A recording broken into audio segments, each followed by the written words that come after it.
G'day, legends, and welcome to the Thursday Sesh on Celtic Down Under. I'm your host, Jared, and joining me so far is Willie. How you going, Willie? I'm doing all right. We're surfing our way through these technical issues of the new setup, so it's been an interesting experience so far. Yeah, it's going to be a bit of a rough one, so we'll just get through it, do what we can, and the improvement will happen as the episodes go. We've just changed the software provider, everyone. So yeah, sorry if volume and everything's not quite as good as normal, but we will do our best to get back to you as soon as possible with that. So, Willie, how's your international break been? What have you been A up? lot. What have I been up to? Not much. I didn't even bother getting up for the Scotland games. They were on at silly times. One was when I was at work, and the other was in the middle of the night. So I never really bothered. I never got to see either of the games. So I've just been sitting, working away, and spending time with the family. So not really been doing too much, right? Nothing wrong with it. I haven't watched a Uh, single international football myself. All I've got to say to everyone, though, is I hope your international break was better than the Nigerian men's national team one was, where they were coming into land for a flight and their plane got delayed to an abandoned warehouse I think it was in Libya, if my memory is right. And they were locked down in this abandoned airport for 18 hours with no access to food, water, phone reception, anything. So I hope you had a better international break than the Nigerian guys. So yeah, we've got that there. We'll add Dan to the convo because he's just joining us finally. And yeah, we'll see how his international break was as well. So here we go. Dan, how are you? all hail the heart. Got no sound from Dan. Here you go. Still nothing. Dead air. Willie, do you want to just sing some songs or something? How we going, I guys? don't know. Oh, there we go. That's something. There he is. Better late than never, huh? How we doing? Dominating, mate. Dominating. Yeah, we're just talking about international break, and I asked Willie how his international break was, and then I asked him, hope everyone's international break was better than the Nigerian men's team who got locked in an abandoned airport in Libya for 18 hours, so with no food, water, anything. So, yeah, good fun. How was your break? Yeah, look, it was fairly average right up until Ronaldo's little hissy fit at Hamden, and then it was quite fun. I'm in a running battle with my 4-year-old nephew. I'm trying to convince him that Callum McGregor is a far cooler player than Cristiano Ronaldo, which I think is straightforward, but perhaps not for someone who watches no Scottish football and only ever plays FIFA. But we're slowly getting there. So I said, look, Scottish football's good, better than Ronaldo, couldn't score any goals. So 41-year-old Craig Gordon, great to see. Other than that, not a whole lot going on my end. Pretty quiet. Just, I bought a new car. That was about it. So, hey, he's back on the road. What'd you get? Of all things, I got a Cherry. Oh, yeah? We sort of had the initial, I'm not sure if I want to get a car that you've never really heard of, and took it for a couple of test drives, took everything else for a bunch of test drives, and just kept coming back to way more features for the price. So I had a mechanic look over it and say it looked all right. So it's a new one, but still. More bang for your buck there. Now the real question, did you like get in the boot and get the kids to jump around so you can just test the old suspension out or not? Because we know you like to pump kids out. I'm glad you said out on the back end there. I was going to say, fuck, where are you going with that? No, there was no testing of the boot. We did test the boot. We did test whether we could get the pram in there, because we've got one of those, like, it's almost as wide as a car, one of those like double seat prams that's like you need an engineering degree to fold it up and down, but we can get it in the boots. So yeah, other than that, I mean, I know this is really interesting chat for everyone, but other than that, it's international breaks suck, and I'm here to watch Celtic. Absolutely, 100%. So let's bring up a few comments here. So got Paul saying morning peeps. Hail from Kent, England. Robert Gibson saying probably a scam for Nigeria. Jerry's asking, how are we today, lads? Absolutely living the dream, Jerry. Thanks for tuning in. And RL77 is, sounds like the Nigerian team got a taste of what Brexit's like. John Clements is saying he agreeing with you, Dan. So it's great to have real football back on Saturday. Can't wait. Hopefully Paul Tisdale is on the case to find us another quality winger. Palmer and Yang worry me if we get injuries. 100%. We'll get into the Tisdale thing a little bit later on in the show. But yeah, it's good fun. Jerry's saying here, Ronaldo will grow up one of these days. At the end of the game was like a 5-year-old playing up. The thing is, I'm going to say it, all the talk for years was Messi and Ronaldo. Who's the best? Who's the best? One's won a World Cup.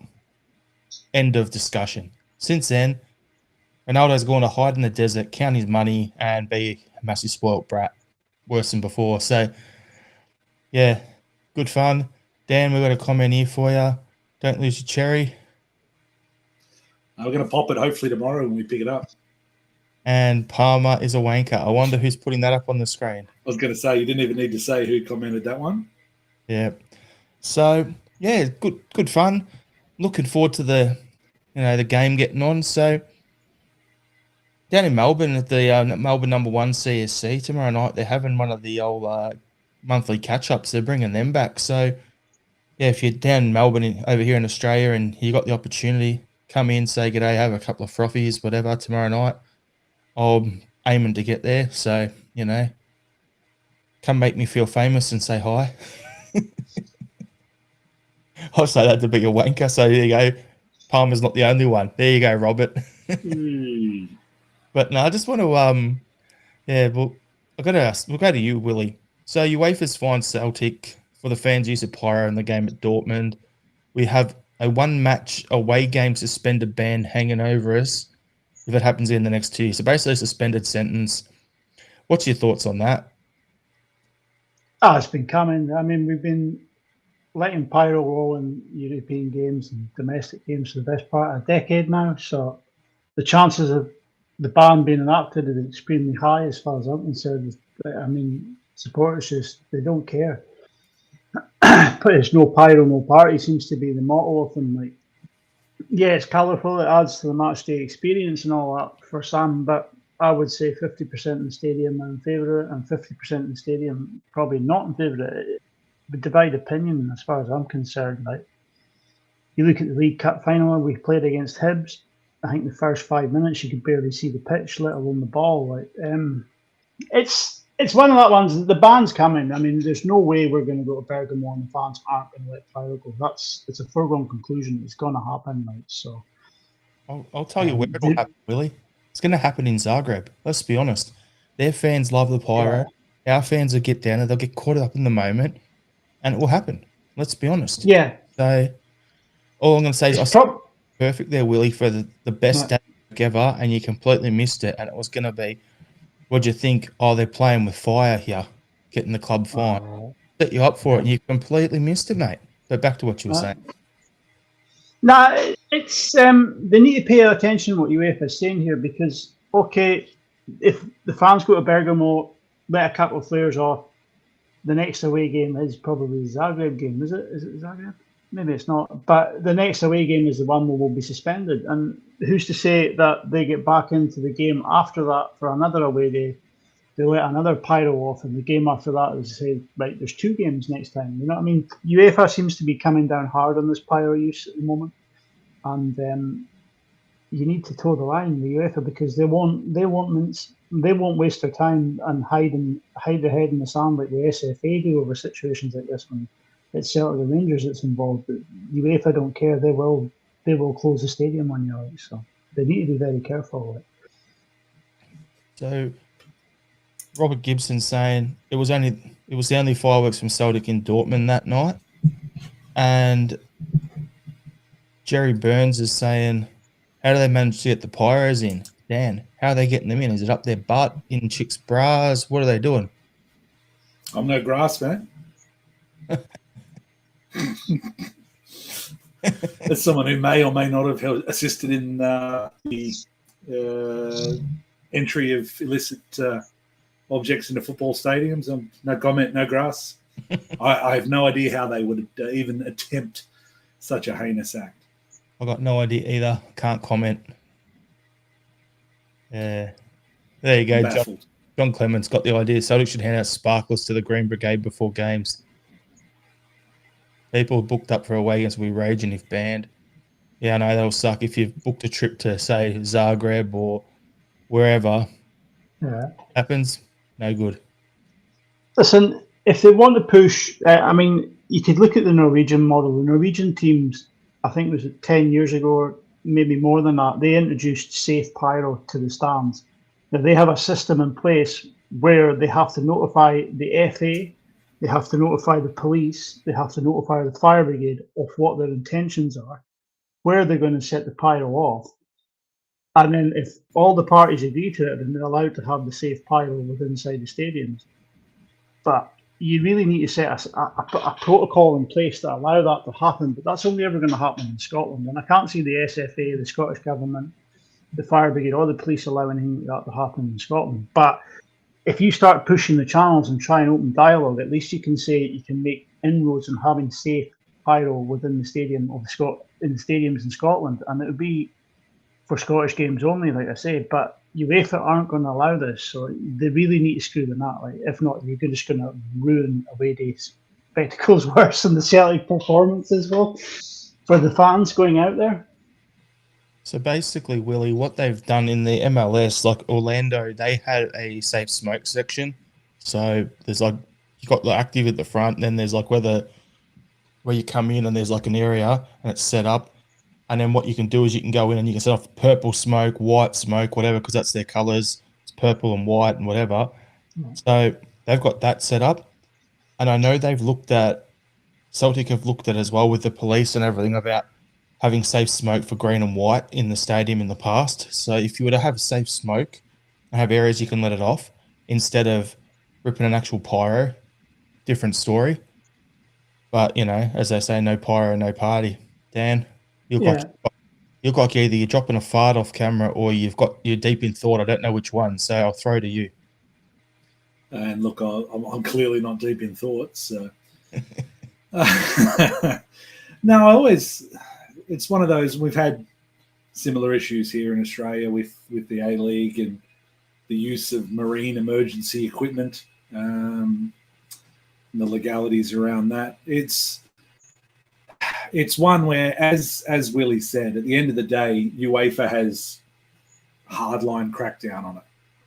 Regardless of what we were to agree with local police or local fire marshals or whoever's involved, UEFA seem to have this zero tolerance stand for it. And we have a group of fans that are probably going to disregard that and set it off anyway. So, like Willie said, it's a foregone conclusion. We know where this is going. They'll set it off. There's one thing the Green Brigade and the Celtic support at large don't like to, more than the Huns, is being told what to do. We're a very anti-authoritarian club in that regard. So to me, this, as soon as I saw that this afternoon, I was like, well, all right, it'll probably be. Hey, and Dan's dropped out. No, we've lost him. Yeah, so you got anything else to add there, Willie? No, I think we just kind of covered all I wanted to say on the issues. I mean, like I say, it does bring colour. It makes the atmosphere vibrant. You know what I mean? It gives that sort of little extra to the games and the atmosphere. But if UEFA are going to clamp down at this, then, like I say, you need to screw the nut on it. Dan, you going to finish your rant, what you were saying, or? Oh, I think I was just about done anyway. Cool. Happy day. Nothing to add. So, Paul Tisdale is announced as Celtic's head of football operations. So, we're going to go through some info.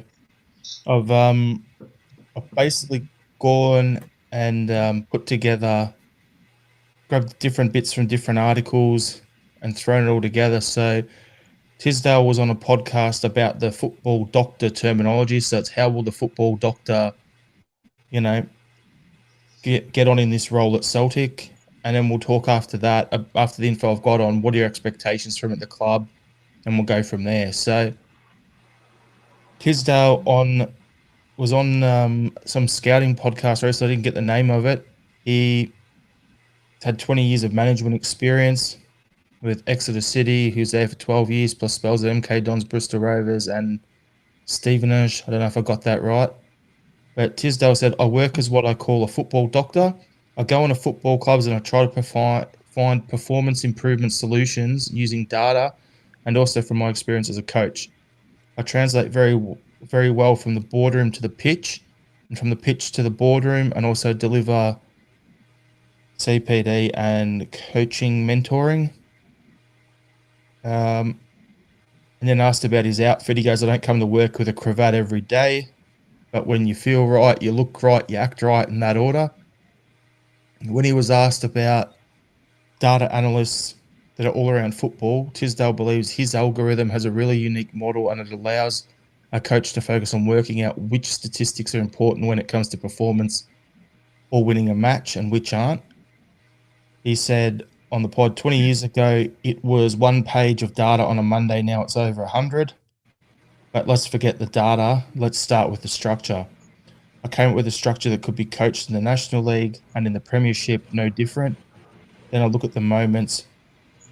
There's 12 shots every game, 4 hit the target, 1.5 of those go in the net. Is that a quantity thing or a frequency thing or a bit of both? So what I'm trying to do is take the game itself, then find high-value moments. I have my own algorithm that I developed. 10 years ago, I was told it was too simple and basic. And believe it or not, I'm now getting approached by companies asking, can we build a model and product based on the structure? So who controls the game of football? Is it the team with the ball or the team without it? It's actually both. If the team has a high line and you play behind and they drop off, you play in front. You're not looking at over 1,000 bits of data. You've already identified we need to stop them doing and what we need to do to win. So that's just a general overview of his whole scouting and algorithm model that he gets into. And then there was a big spiel from Celtic announcing him. So it was Celtic Football Club is delighted to announce the appointment of Paul Tisdale as Celtic's head of football operations. In this new strategic role reporting to the board, Paul will oversee the development and management of effective operations to support high-level football performance, including the identification and development of talent, in line with the club's objective to develop Champions League players through our academy and recruitment processes. Additionally, Paul will work with the club's analytics functions, supporting colleagues across the club to continuously improve our processes. Paul assisted the club across the summer transfer window and now joins Celtic on a permanent basis as we once again drive the club forward.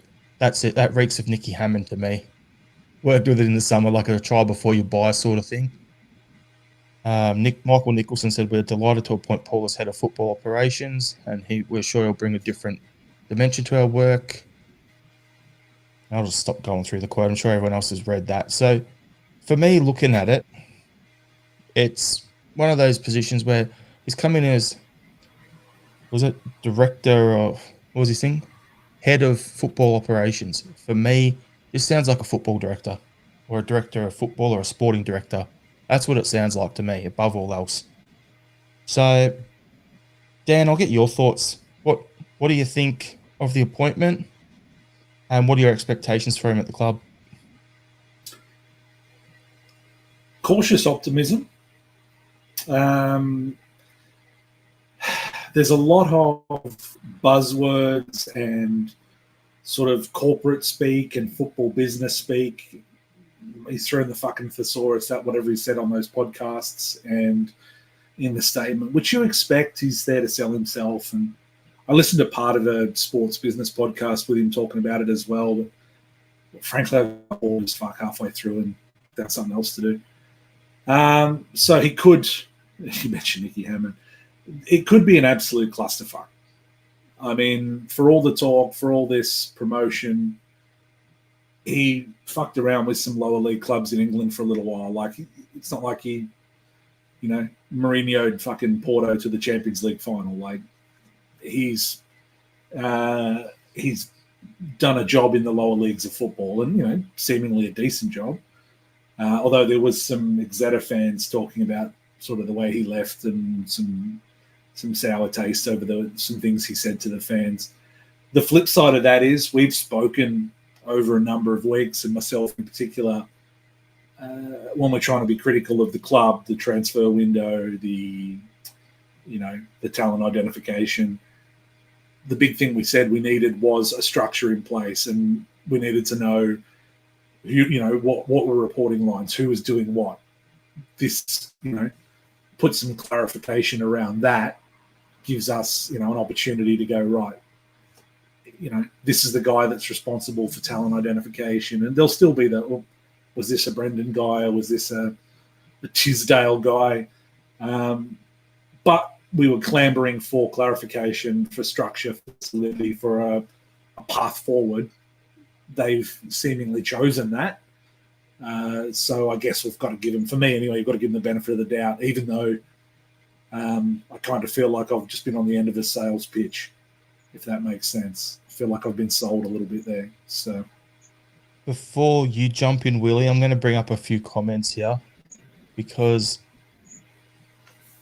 we've got some doozies here. RR77, the football doctor might be checking the board's prostate glands. Big Rab saying, sounds full of it, not a great start. Prefer people who work away in the background without a song and dance. RR77, basically director of football with a different title. Jerry Burns is, I think he'll be lucky to last year because he'll rattle a few cages within the boardroom. The board don't like new ideas. I think Tisdale will get fed up with the interference in the board.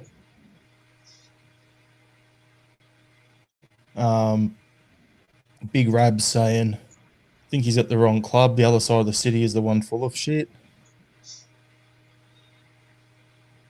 And then we've got the Gloves saying, you guys on an hour earlier than normal. Daylight savings, mate.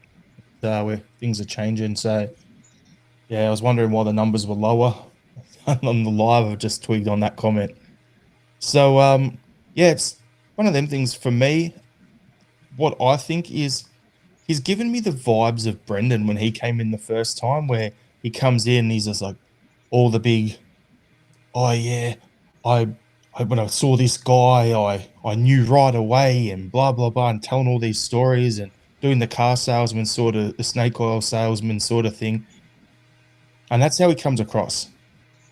But as you said, Dan, I'm going to give him the benefit of the doubt. He's been hired to do a job, and look at who the last few guys in that chair were. You had Nicky Hammond. You had Mark Lawwell.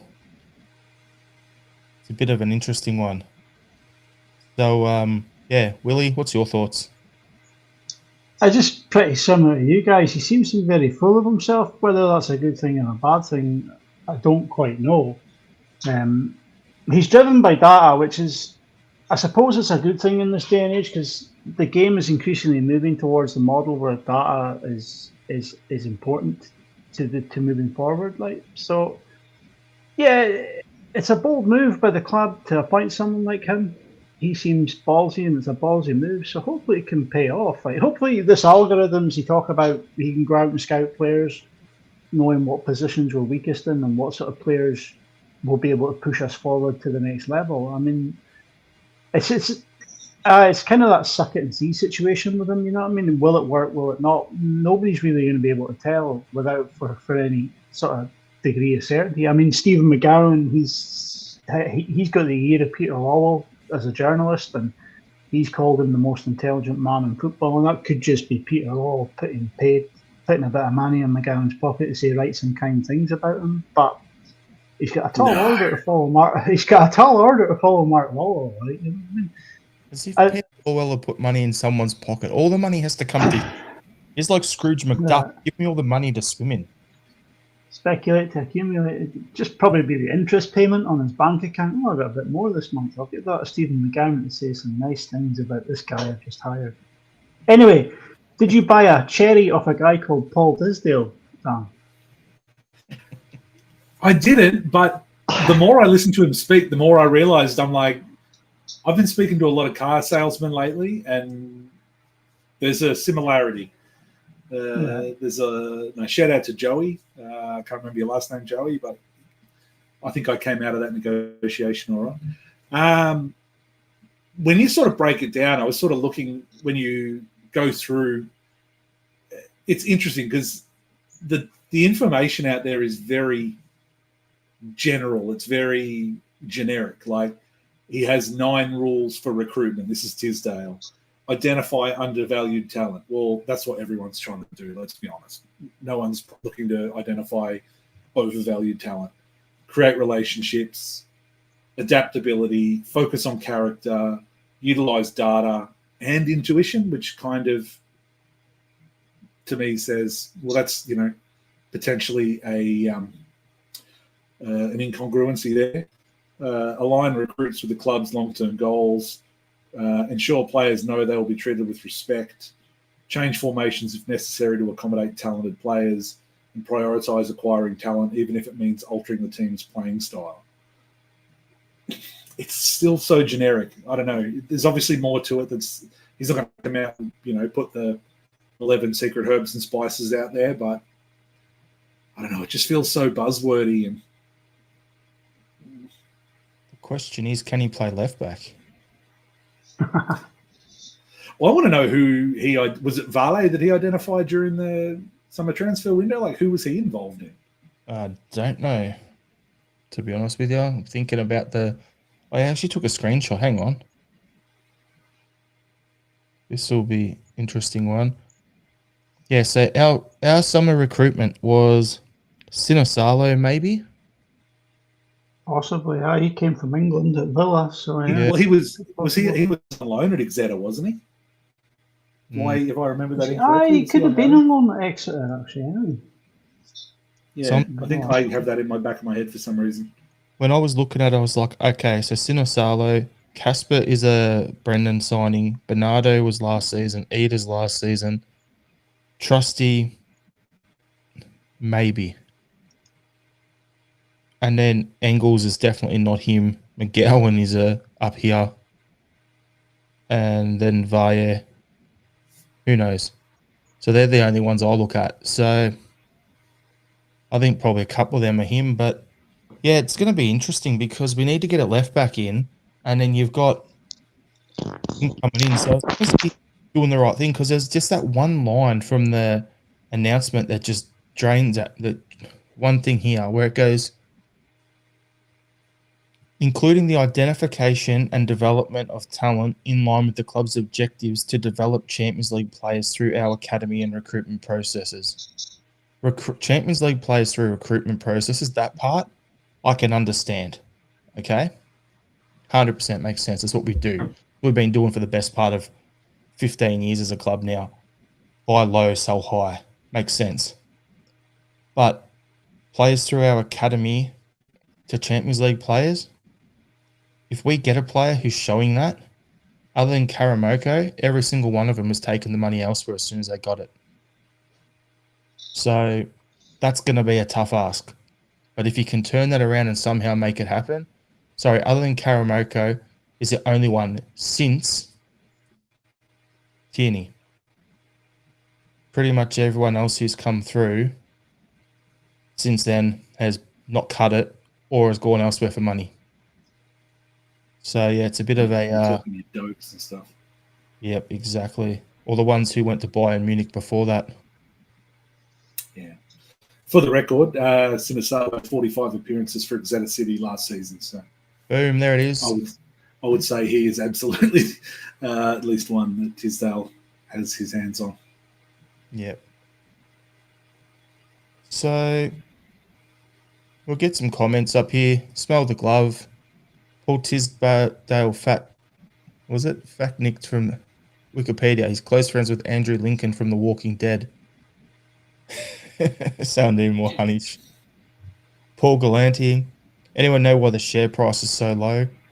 It had to drop back down, Paul, because in the summer when there was rumours of people trying to buy out like a hedge fund coming in and buying a chunk of shares. That thing skyrocketed.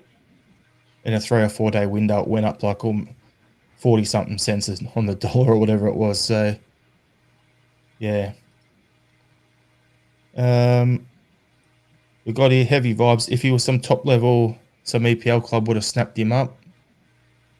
Yep. And Andrew Galea, is there a venue in town to watch the game this weekend? You're talking for Melbourne, right? So, yeah, I think maybe Melbourne number 1 CSC. I can find out tomorrow if they're showing it at the Turf Bar. Other than that, look up Ange Postecoglou, Melbourne Celtic Supporters Club. They're new and they've got a pub going on up north as well. So yeah, that's another one for you. But yeah, looking at all things considered, we'll have to give him a chance and go from there. But someone else in the comments mentioned Taylor. Where is it? Big Rab. I'm hearing on the grapevine that Taylor is closing on the new deal, making him one of the club's higher earners. And then on the back of that, we've got, yeah, and that's where that comment comes from. If he was top level, someone would have snapped him up.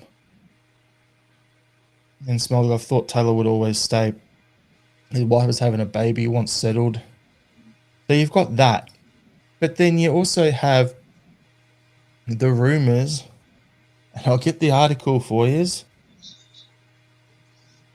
Frank McAvaney. Or McAvaney. I always get his name wrong. I'll say it the most Aussie way possible. Basically, he's come out and said that he's claiming that he's heard about a Celtic bust-up between Brendan Rodgers and Greg Taylor after the Dortmund game. So, what do we got here?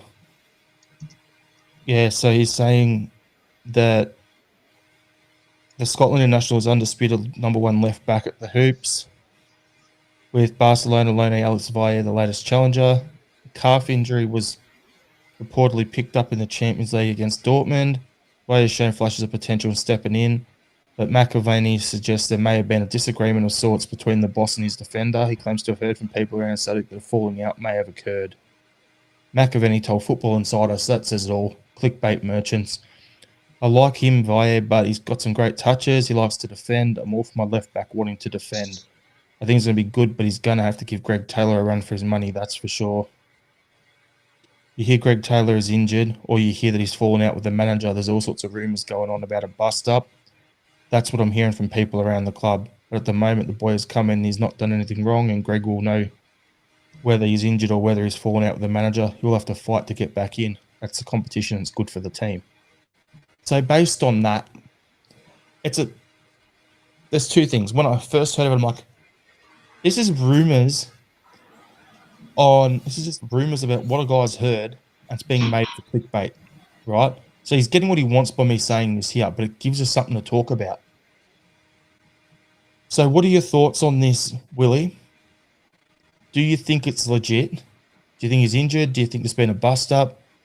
Or do you think it's just good timing for Frank to be saying this in his mind, ahead of our top-of-the-table clash with Aberdeen, and he's trying to create a headline based on the photo of Rodgers and Tierney meeting up recently? What's your thoughts?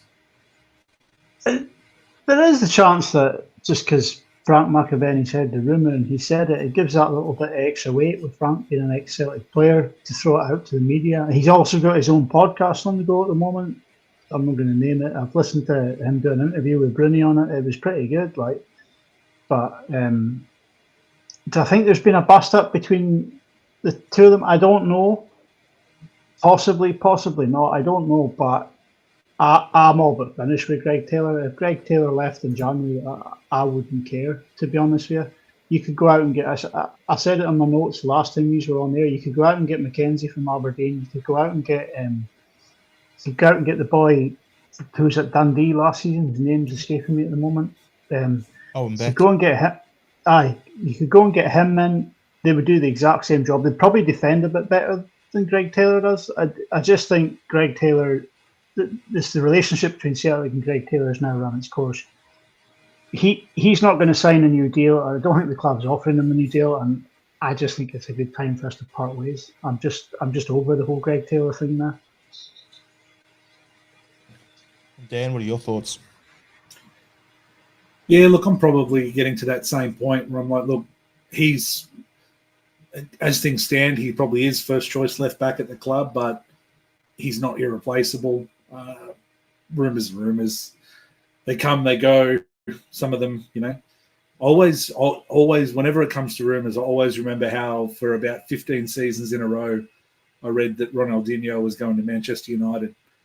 And it was a done deal, absolutely bang on. And, it still might get a run occasionally if there's no headlines. It's just, there's so many guys out there that need to throw their name. And look, Frank McAvaney, he's not a nobody that's just throwing it on Twitter, but also, what sort of real insight has he got? He's not, I can't imagine he's got, someone's gone running to him for any real legitimacy. There's potentially contract talks ongoing, so maybe one side's looking for a bit of leverage. But overall, as Willie said, if we let Greg go, I wouldn't lose sleep over it. If we re-signed him, I wouldn't lose sleep over it. He's a sufficient left back in the Scottish League. He's, a top 2 or 3 left back in the Scottish League. He's not up to it in Europe. We've seen that time and time again. And then, would Owen Beck do worse against Borussia Dortmund? Did Varley do worse in the second half? No. So I just can't, I can't get myself up for it in any real capacity. I'm sort of just at that point where it's like, all right, whatever's happening is happening. And we'll just sort of trust the gaffer and the club from there. So off the back of that, what we've got is you've got Rogers and Tierney meeting up, having a good laugh. Robert Gibson saying that the two of them were swapping teeth whitening tips. Owen Beck is getting beaten at Blackburn. Getting bitten. Yeah, bitten even. Yeah, you've got here a comment from Harry Voss. Be shocked if there wasn't some sort of bust up after getting hogged 7-1. And then Mahesh was like, the only person responsible for the Dortmund debacle is Rodgers and Kennedy and their pressing tactics. If it's Taylor, I'd be irked about it. Listen, Greg Taylor went out and he came back against Adeyemi in Dortmund, and Adeyemi just destroyed him. Absolutely rinsed him for the whole 45 minutes he played. It was embarrassing to watch. I mean, I was getting a red face watching him and trying to trap him, and he was just getting pulled all over the shop. And he's just simply not good enough at that level. And yes, he's good enough for Scotland, but if we want to progress as a club, then players like Greg Taylor are the ones you'd be looking to replace at the end of the season to upgrade on. So we've did get bit too. So we got Big Rabs saying, I'm sick of hearing this rubbish about Taylor. One game missed, one sub. Both times the team has played pish. And then Smell the Gloves going, have you ever seen Greg Taylor have a bad game against the Rangers? I can say no, but at the same time, what I can say is he's probably, in my opinion, he's probably the best left back in Scotland, but it's not enough for us in Europe. He gets targeted. And he's coming out of contract, as I said a few weeks ago. More than likely, he's got a weigh-in on the way. They're going to be looking at going, we get this one big move down south. You look at what one of his best mates, Christie, was earning down at Bournemouth. You look at what another one of his best mates at Celtic back in the day, and Chris Ayers getting at Brentford.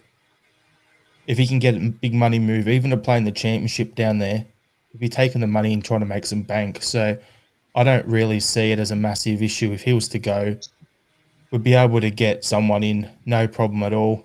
Play left back. There's talk of KT coming on loan in the second half of the season. I don't even want to get into that. If it happens, it does. If not, whatever.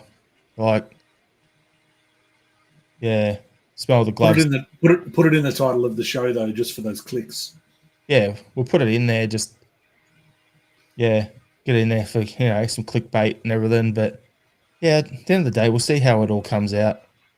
I I like Greg Taylor as a player. I think the way he took to inverting has done well, but in Scotland he's good enough. In Europe he's not, and that's the cold hard facts for me. So yeah, we'll see how it goes, especially with him out of contract in January. If he signs a pre-contract elsewhere, maybe his time's up and we just cash in and off we go. Yeah, so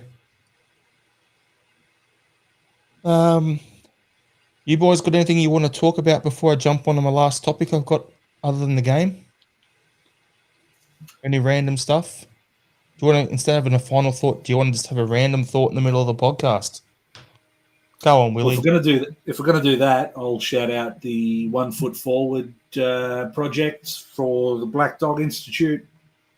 As Celtic Down Under, we've been pumping the steps for fundraising for mental health. As you can see, got the merch, got a few bucks for a great cause. So if you Google the Black Dog Institute, and if you can, throw a few bucks their way.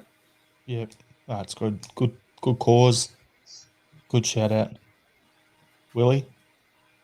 I was just going to wish the women's team all the best of luck tomorrow against Real Madrid. Good luck to Elena and her team. Yep, 100%. Pete McGee, he's got a comment here about Liam Payne. RIP, so sad and so young, mental health issues yet again.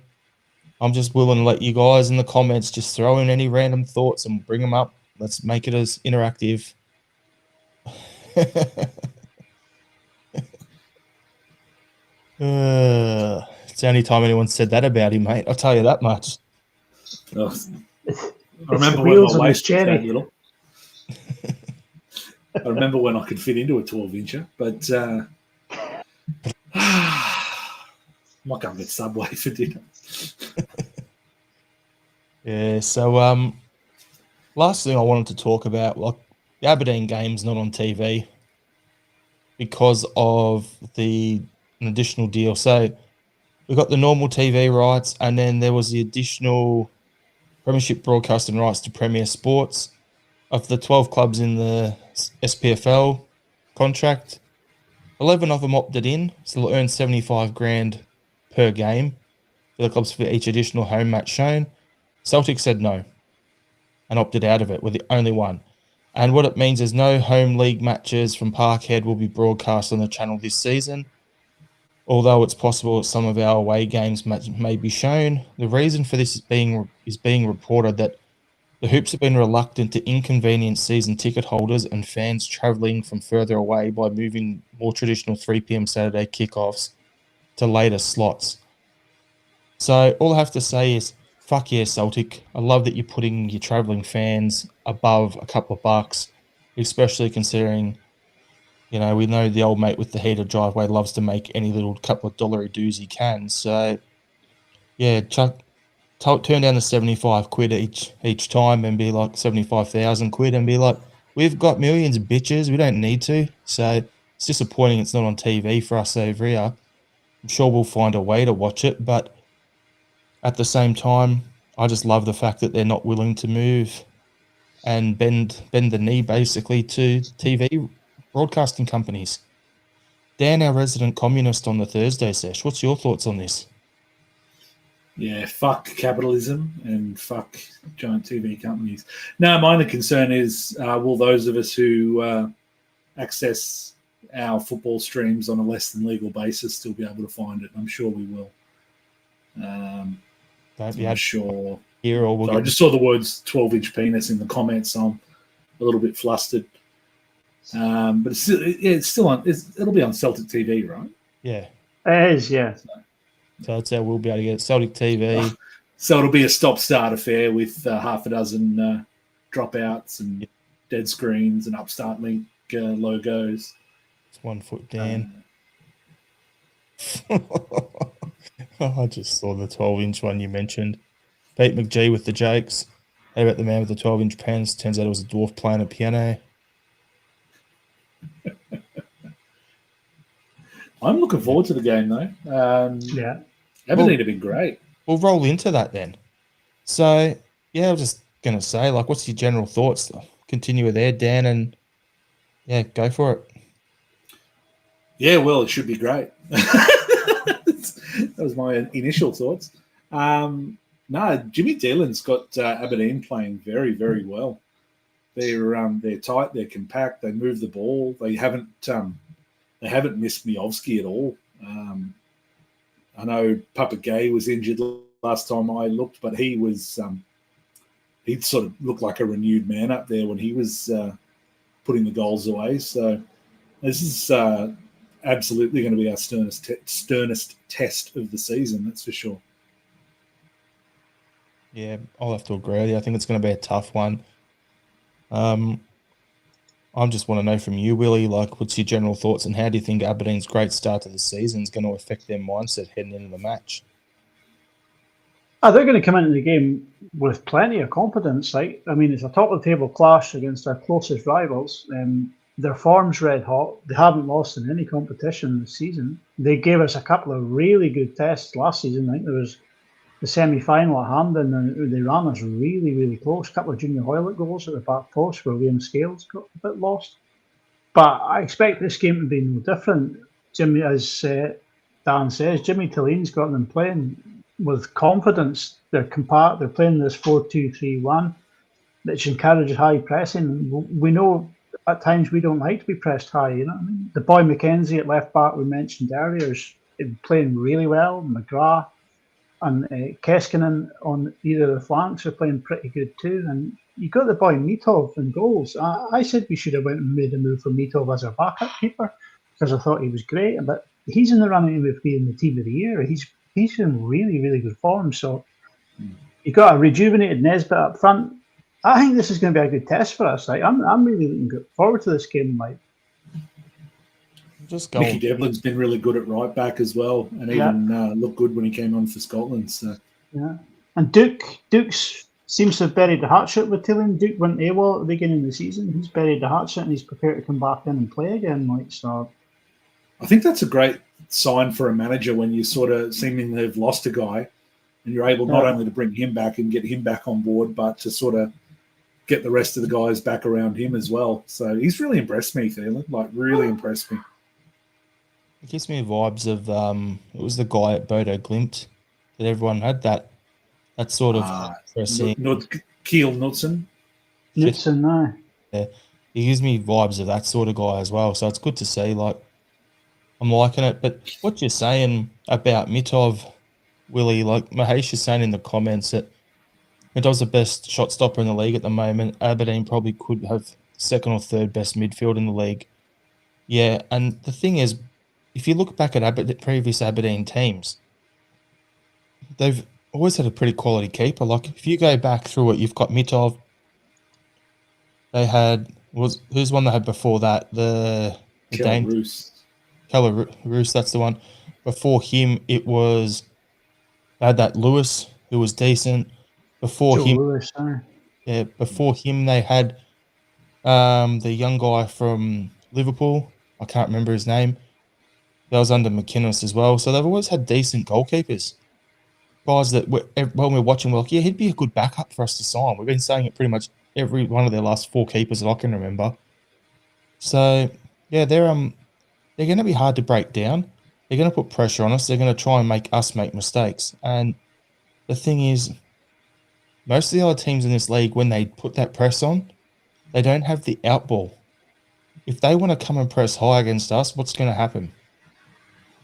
We've got the speed of Maeda on a wing. We've got the trickery of Kun on a wing. We've got the speed of Kyogo to hit him on the counter. Once we get caught out once or twice, what's going to happen?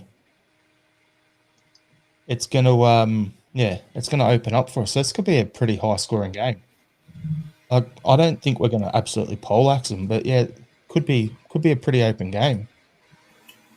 Yeah, this has got like a 3-2 written all over it. I was going to say 4. My thoughts. So that's my score prediction already. So normally we do that at the end. But so what's the key areas you boys reckon is going to be a focus for us to win the game? So I'm looking at it. It's going to be beating their press. Like, if we can keep our composure, not dick around with it too much at the back, and beat their press after one or two attempts at it, like they'll make one press, the second phase of the press comes and then we beat it by switching the ball or whatever. If we can do that, we'll just pull them apart. What are you thinking, Willie? You're right there. It's about how we press them. It's how we stretch them. If they let their fullbacks move up the pitch, we need to get in behind them. We need to get our fullbacks up as well. So as long as we can stretch them, if they make their move up the pitch, then like you say, that quick passing through the midfield, get the balls out wide, stretch their team, then I think we can get great success there. So I think the midfield is key for this. And sort of like I said there just now, is it's moving that ball quickly from back to front. And that will be the key to winning this game. This game's got Bernardo written all over it for the middle of the field. Big pass and his distribution. So what do you think, Dan? Yeah, fairly similar. The press, as you said, and I think Willie sort of mentioned the midfield. You've got Nilsson and Shinnie that can sit through that through the middle of the park for Aberdeen, and even is it Leighton Clarkson that sits sort of a little bit further up the park and will obviously be behind. I'm assuming it's going to be Nisbet if Papagai's still injured. They're all good on the ball through the middle of the park. They're not going to absolutely throw it away and give away any easy possessions. So, as you said, if it comes down to if we struggle beating the press or we struggle to get traction going wide, we're not going to have an easy time through the middle of the park either. So, no, I think this will be a tight game. I think we'll win it, obviously, but I like a lot of the you look at the individual matchups or the sort of grouping matchups, midfield to midfield. The wingers, you look at McGrath or Kaskinen up against, there's going to be Vale and I'm assuming AJ's cool. Yeah, he's back. Yeah, as far as I'm aware. There'll be some tests there, but if we're able to hold our own through the middle of the park, I think it'll be a very interesting game. So Mahesh is saying in the comments, the big unknown is whether Celtic's wingers are faster than Aberdeen's backs. If they aren't, game could be tricky. Smell the gloves saying, I predict a comfortable game on Saturday, but I think the cup semi in a couple of weeks at Hamp Dump will be tight. And then Pete McGee replying to Mahesh's comment about the quickness of the wingers was, Mahesh, if they have anyone quicker than Kun or Maeda, we should sign them. 100%. Definitely. As long as they're not like, what's the term? Sabedio size players? Sabudio. Sabudio. I'm trying out still. Never heard of it. I've been offered a Sabudio kit, full kit. One of the guys here says, do you know what this is? Do you want it? I was like, I'll take that, right? So I might be getting one at some point. Nice. Lovely. We'll have a live stream where Willie's watching the game on TV, but because I'll get my tactics board out with them all. Because you can't show the actual live stream on this stream, you show what's happening in on the game with the Sabudio board. It'd be like when you go to try and find Champions League highlights and here's highlights of the game, and you log it all up, you see the teams, and then all of a sudden it's some kid playing fucking FIFA. You're like, what the fuck? The ones that get me when you're a little bleary-eyed and maybe not 100% on it, and the FIFA graphics are pretty good these days, and you watch it for a couple of minutes and you go, hang on a minute, that's not real. Is that real? And then you quit having an existential crisis where you think, am I watching a real game of football or am I watching some kid play FIFA or whatever it's called? I don't remember them scoring that goal. I think it always goes back to the great Kevin Bridges joke where you're walking past all the passed out people in the living room and there's highlights of Aberdeen v Columbia on still playing, and so that's a great draw for Aberdeen to get a point away to Columbia. Yep. I think he did it better than I did. But problem with Sabudio is all the players are called Wingman. Yeah. So, what would be your expected starting lineup, Willie, heading into the game? And your the only question I had was Bernardo or Hatate, how quickly you want to move that ball forward. I mean, Bernardo's going to give you a little bit of control in there. Hatate might move the ball forward quicker and give you a bit more direct passing. So that's the only position I've got that's up for grabs. But for me, it's Schmeichel, AJ, Trusty, Scales, Valle, Talmack in the middle, I'm going to say Bernardo, Engels, Kuhn, Maeda, and Kyogo. And I think we'll win 3-1, but it won't be as comfortable as the scoreline suggests. Kyogo will open the scoring, and Maeda and Ida will score late on to secure the win. Dan, what's your lineup and your score prediction? So I've got Schmeichel, AJ, Trusty, Scales, and Varley.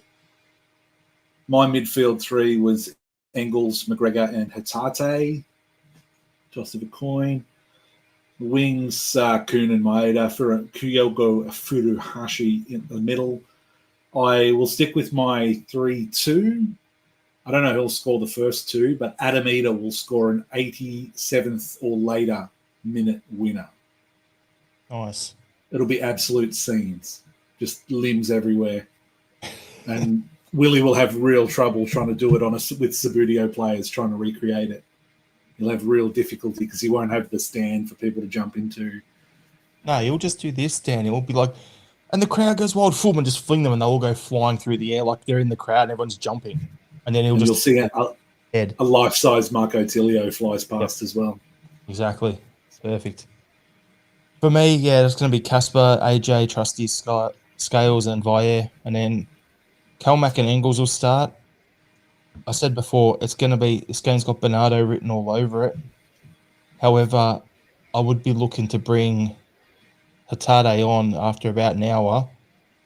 But his diagonal balls that he can put in as well, when they start to get a bit leg weary and with our speed out wide, his distribution could become massive down the stretch of the game. And then up front, straightforward, it's Maeda, it's Kuhn on the wing, and Kyogo through the guts. And yeah, I said 4-3, and we're going to come back from 3-2 down to win 4-3.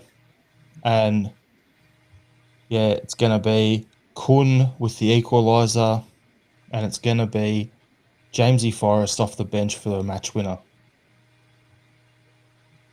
Scenes again. And it's going to go off like a frog in a sock, mate. I'm telling you. For those who don't know it, actually, YouTube a frog in a sock. It's hilarious. It's an old. They do go. They go off. They kick their legs everywhere. It's going to be unbelievable. So yeah, well, good fun. The pod's back. Thanks everyone for tuning in. I think once daylight savings in Scotland, and I don't like using the term UK. So over in that neck of the woods changes, and it goes to an 11-hour difference. It'll be a bit easier. We won't be going head to head with some other podcast, and yeah, it'll be fun. We can get back into it. Everyone the rest of the season with a settled time again. We'll go to a final thought, and yeah, and we'll call it a night. So Willie, you got a final thought? Yeah, what is love? Baby, don't hurt me. Dan? Well, my final thought was going to be the 1 foot forward mental health for Black Dog, but given I already mentioned that, no pyro, no party. Let's fucking go. And for me, pretty simple. I bought the Ange Ball book by, I think was it Vince Rigari who wrote it? I had a mental blank. Fair read. So yeah, love it. Thanks everyone for tuning in. Hail, hail, and we'll see you next pod. Fuck the king, up the Celts.